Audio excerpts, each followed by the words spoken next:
One of the projects I'm working on is really blowing my mind with the possibilities and where the future of NFTs are going.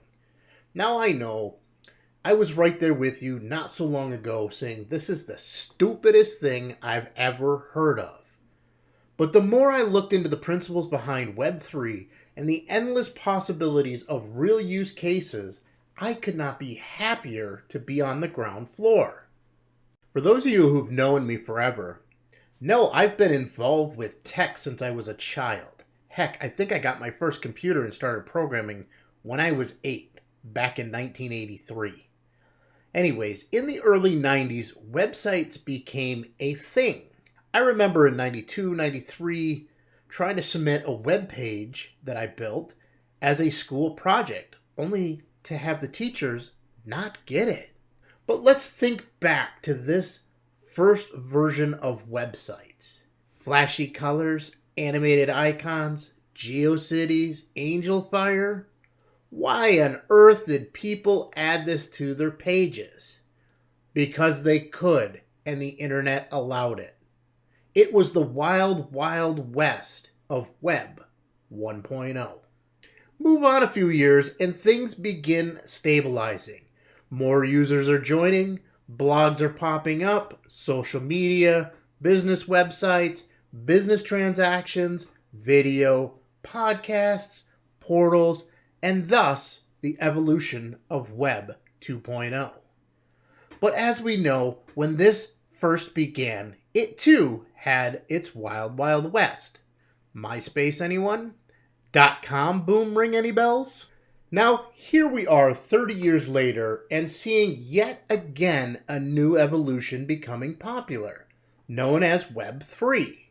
And yes, we are seeing its rendition of the Wild Wild West as well. Just look at some of the nonsense within the crypto and NFT world. Don't get me wrong, there are some really great projects going on in these spaces.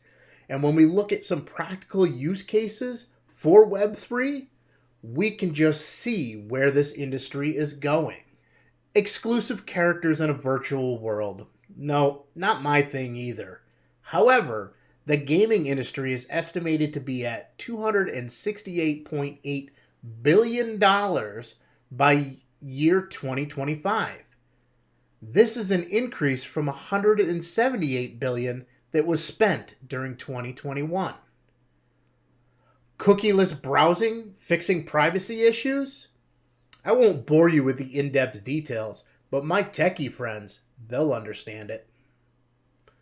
Now let's move on to piracy and counterfeiting. For many things, they can be stopped. Think software licenses, music, art, but let's take that to another level. Where's my sneakerheads at? If a limited edition of a Nike shoe ownership could easily be verified through the blockchain, people wouldn't be passing around knockoffs.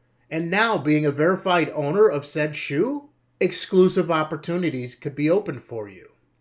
You can now value a collection, validate ownership, and so much more.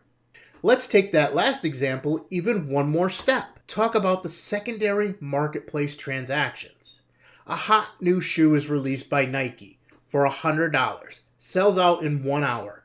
People waited in line for 12 hours to get a pair or two. They then turn and sell these shoes for $1,000 on a secondary marketplace. The original artist, Nike in this case, only sees a royalty from the first sale.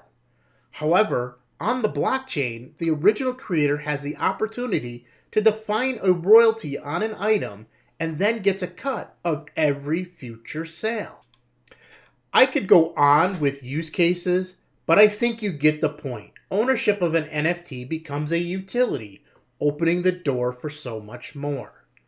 Whether you're a collector, investor, programmer, marketer, influencer, community manager, etc., now is the time to get into the industry. Just like many major brands, Nike, Twitter, Instagram, Budweiser, to name a few. And let's not forget Adidas, who sold more than $22 million in NFTs within the matter of hours after going on sale on December 17th. Where do you begin? How do you get started? Easy. Like, follow, share, and comment. Like this video on whatever platform you're seeing it on. Follow or subscribe for more great content. Share with people you care about. And comment letting me know you're interested.